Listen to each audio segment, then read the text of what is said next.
In this lecture, we'll be exploring functions in Python. In order to create a function in Python, we have the syntax which starts with def, then the name of the function, and parentheses. Parentheses is mandatory, and even if you do not have any arguments to pass to your function, you still have to provide it. And then a colon.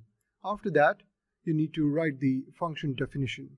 Now, functions basically helps you to create modular code and reusable code. So you can create a function and you can use that piece of code time and again wherever you find it necessary.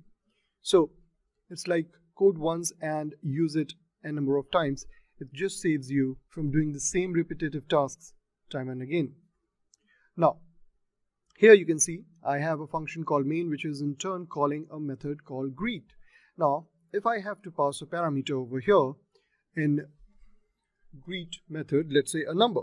So I'll say n, and here I need to show that number. So I will format it using the technique that we discussed earlier.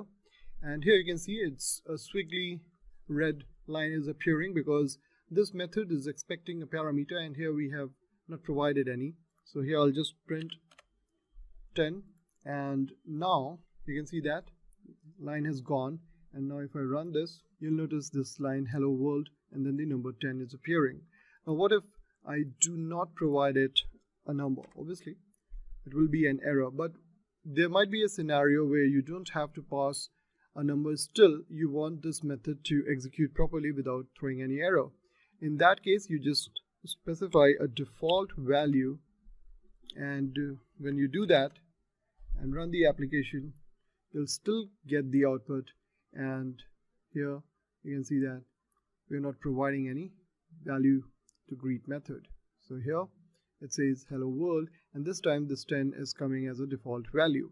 Rest of the stuff in functions we have already discussed in previous lectures, like the block that it contains. For instance, this greet method is having all this piece of code, and this main method is having greet only.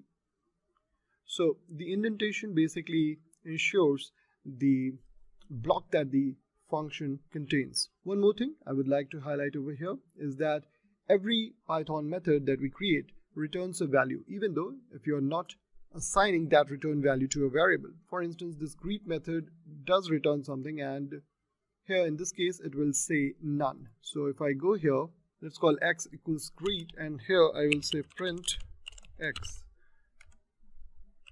Save this and let's run it. I already had a variable with x, so I just renamed it to temp. Now here you can see that the squiggly icon is again coming up. It says assigning result of a function call where the function has no return. So let's run this now, and here even though you're getting a squiggly icon, you can see that it is returning none. Now if I go here and say return n, and this time you'll see the red color squiggly icon has gone now, and the print temp method will now have an output. So let's run this again, and this time you can see the output is coming as 10. So that was introduction on functions in Python.